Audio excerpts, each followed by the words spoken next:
नमस्कार दोस्तों, क्या हम लोग होम्योपैथिक मेडिसिन कैलाइडियम सेगुइनम को हम लोग डायरेक्टली सीधा हम लोग 1000 पोटेंसी में ले सकते हैं या नहीं। आज हम लोग इस टॉपिक के ऊपर बात करने वाले हैं। आप लोगों में से कई लोगों का ये सवाल था कि क्या डॉक्टर साहब हम लोग कैलाइडियम को सीधा 1000 पोटेंसी में यानी 1M पोटेंसी में हम लोग इस्तेमाल कर सकते हैं या नहीं। क्योंकि यूट्यूब में हमने ऐसी बहुत सारी वीडियोस देखे हैं जहां कैलाइडियम 1M लेने के लिए डायरेक्टली बोला जा रहा है, तो इससे कोई प्रॉब्लम तो नहीं होगी, इसे हम लोग ले सकते हैं या नहीं। तो दोस्तों, होम्योपैथी जो पैथी है ये अपनी एक सिस्टम पे काम करती है, अपनी एक लॉ पे काम करती है, अपने एक आधार पे काम करती है।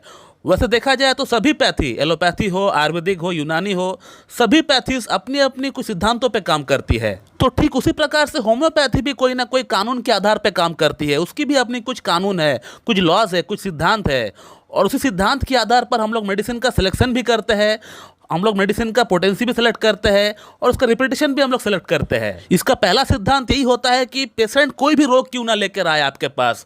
हो सकता है पेशेंट को हेडेक हो, या पेशेंट का बाल झड़ रहा हो, या पेशेंट का लिवर में प्रॉब्लम हो, पेशेंट को गैस की प्रॉब्लम हो, या पेशेंट को यौन समस्या हो। तो कोई भी प्रॉब्लम हो सकता है एक पेशेंट को। तो हमारे लिए प्रॉब्लम जानना तो इम्पोर्टेंट है ही, लेकिन प्रॉब्लम जानने से भी इम्पोर्टेंट जो ज़्यादा है वो है पेशेंट का क्या सिम्टम्स है, क्या लक्षण है।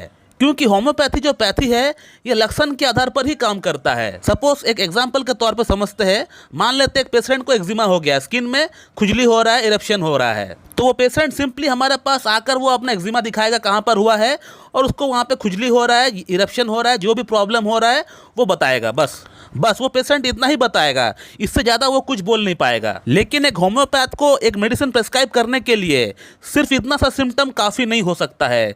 उसके लिए उसको 3-4 सवाल और करनी पड़ेगी, उसके आंसर और जानना पड़ेगा पेशेंट से, तभी जाके वो परफेक्ट मेडिसिन सेलेक्ट कर पाएगा। क्योंकि एक्जिमा के लिए होम्योपैथी में ढेरों मेडिसिन है, मैं कौन सा मेडिसिन प्रेस्क्राइब करूँ उस पेशेंट को। तो मुझे पेशेंट से ये जानना पड़ेगा कि कौन सी मेडिसिन का लक्षण इस एक्जिमा से, इस पेशेंट का प्रॉब्लम से मैच हो रहा है, मुझे ये जानना पड़ेगा। तो उसके लिए कुछ सवाल करना पड़ता है पेशेंट को, जैसे ये प्रॉब्लम कब से स्टार्ट हुआ है, ये प्रॉब्लम कब बढ़ता है, कब कम होता है, पानी लगने से प्रॉब्लम में बढ़ोतरी होता है कि नहीं, या गर्मी में प्रॉब्लम बढ़ता है कि नहीं, या ठंड में प्रॉब्लम बढ़ता है कि नहीं, कब कम होता है, या वहाँ से कोई खून आता है कि नहीं, पस निकलता है कि नहीं, पानी निकलता है कि नहीं, या वहाँ पे खुजली होता है कि नहीं, या खुजली के साथ जलन होता है कि नहीं, पेशेंट का फैमिली हिस्ट्री में ऐसा कुछ है कि नहीं, या पेशेंट एलोपैथिक मेडिसिन कुछ ऐसे खाए है कि नहीं। तो इतने सारे सवाल का आंसर पाने के बाद ही हम लोग किसी एक मेडिसिन का सिलेक्शन कर पाते हैं।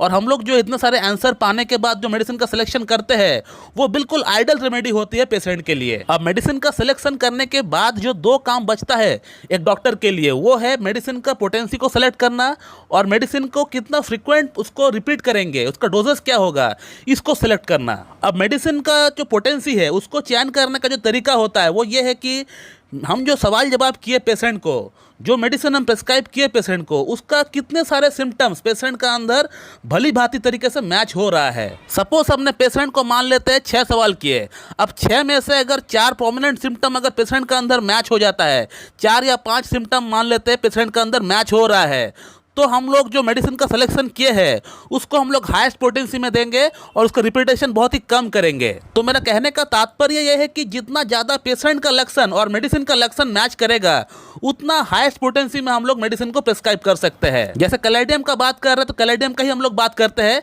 कैलाइडियम का 6-7 प्रमुख सिम्टम होता है। अब उस 6-7 प्रमुख सिम्टम में से अगर पेशेंट का अंदर 5 सिम्टम या 6 सिम्टम अगर प्रोमिनेंटली मैच हो रहा है, यानी 80% 90% पेशेंट का सिम्टम और मेडिसिन का सिम्टम यानी कैलाइडियम का सिम्टम से अगर मैच होता है, तो हम लोग आंख बंद करके कैलाइडियम को हाईएस्ट पोटेंसी यानी 1M 10M या 50M में भी हम लोग दे सकते हैं कैलाइडियम को। लेकिन कैलाइडियम जैसी मेडिसिन जो कि एक छोटी मेडिसिन होती है, इसकी जो प्रूविंग हुई है, इसकी जो सिम्टम्स लिखी गई है, बहुत ज़्यादा सिम्टम्स इसका अंदर नहीं आता है। इसकी 4-5-6 सिम्टम्स जो होती है बहुत ही प्रोमिनेंट सिम्टम होती है, उसमें से सभी सिम्टम्स पेशेंट का अंदर मैच हो जाए ऐसा बहुत ही कम देखने को मिलता है। मैंने अपना प्रैक्टिस के दौरान, इतने साल प्रैक्टिस के दौरान कैलाइडियम को 1000 पोटेंसी में हार्डली 4 या 5 लोगों को ही दिए होंगे, क्योंकि कैलाइडियम का सभी सिम्टम्स पेशेंट का अंदर मैच होते हुए दिखता ही नहीं है। वो हार्डली 1 या 2 सिम्टम्स ही मैच होता है, क्योंकि ये एक स्मॉल साइज रेमेडी है। इसकी जब प्रूविंग हुई थी, प्रूविंग के दौरान बहुत सारी बातें एक साथ निकलकर बाहर नहीं आया था।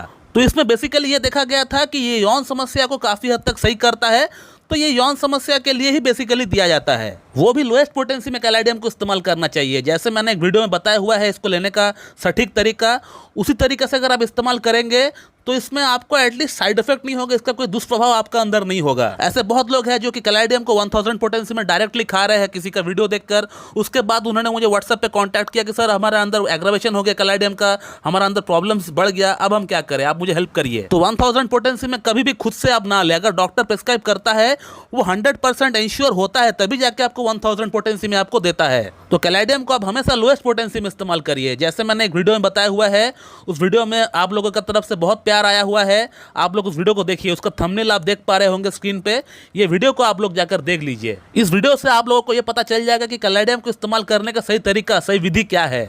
तो चलिए दोस्तों, मैं इस वीडियो को यहीं पे एंड करता हूं। So thank you very much and have a good day.